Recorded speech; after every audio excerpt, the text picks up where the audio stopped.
एक छोटे से गांव में मोहन नाम का एक गरीब जलेबी वाला रहता था। रोज सुबह वह अपनी पुरानी ठेली लेकर गांव की गलियों में निकल पड़ता, लेकिन उसकी जलेबी कोई ज्यादा नहीं खरीदता था। भूखे बच्चे जलेबी को बस दूर से देखते रह जाते। फिर भी मोहन कभी मुस्कुराना नहीं भूलता था।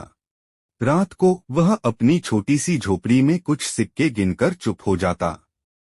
एक दिन अचानक गांव पर तेज बारिश और आंधी छा गई। पूरा बाजार खाली हो गया, बस मोहन अकेला बारिश में अपनी ठेली धकेल रहा था। तभी उसे एक अजीब सी रोने की आवाज सुनाई दी। बरगद के पेड़ के नीचे एक बूढ़ी औरत कांप रही थी। मोहन ने बिना सोचे अपनी शॉल उस औरत को दे दी और अपनी आखिरी जलेबी भी। तभी बूढ़ी औरत हल्का सा मुस्कुराई। उसके हाथ में अचानक एक सुनहरी चमकदार करछी दिखाई दी। उसने मोहन को वह करछी देते हुए कहा, इसे सिर्फ प्यार और ईमानदारी के साथ इस्तेमाल करना। और अगले ही पल वह हवा में चमकते कणों में गायब हो गई। मोहन हैरान रह गया। वह करछी को संभालते हुए घर लौट गया। उस रात वह जादुई करछी चमकती रही। सुबह होते ही मोहन ने उस करछी से जलेबी बनाना शुरू किया। जैसे ही उसने घोल घुमाया, जलेबियां सुनहरी रोशनी से चमकने लगीं। मोहन की आंखें खुली की खुली रह गईं।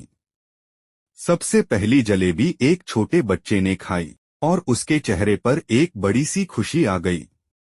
धीरे धीरे पूरा गांव मोहन की ठेली के पास जमा होने लगा। सब लोग उन जादुई जलेबियों को खाकर खुश हो जाते। अब बच्चे मोहन के पीछे भागते रहते। उसकी जलेबियां सिर्फ मिठाई नहीं, खुशी बांटने का जरिया बन गई थीं। जो बच्चा उदास होता वह भी मुस्कुरा देता। पहली बार मोहन के पास अच्छे पैसे आए। उसने नया सामान खरीदा। गांव का एक अमीर हलवाई यह सब देखकर जलन से भर गया। उसने अपने नौकर को मोहन पर नजर रखने भेजा। नौकर चुपचाप मोहन का पीछा करने लगा और एक रात उसने जादुई करछी देख ली। अमीर हलवाई के मन में लालच जाग गया। उस रात तेज बारिश हो रही थी। चुपके से नौकर मोहन की झोपड़ी में घुस गया। उसने चमकती हुई जादुई करछी चुरा ली और अंधेरे में भाग गया। उधर अमीर हलवाई ने जादुई करछी से मिठाई बनाना शुरू किया। शुरू में लोग उसकी दुकान पर भी आने लगे, लेकिन उस मिठाई में वह बात नहीं थी, क्योंकि जादू लालच से कमजोर पड़ने लगा। मोहन उदास होकर बरगद के नीचे बैठा था। तभी कुछ गरीब बच्चे उसके पास आए। मोहन ने बिना जादू के भी उन्हें मुफ्त जलेबी खिला दी। बच्चे फिर भी बहुत खुश हुए।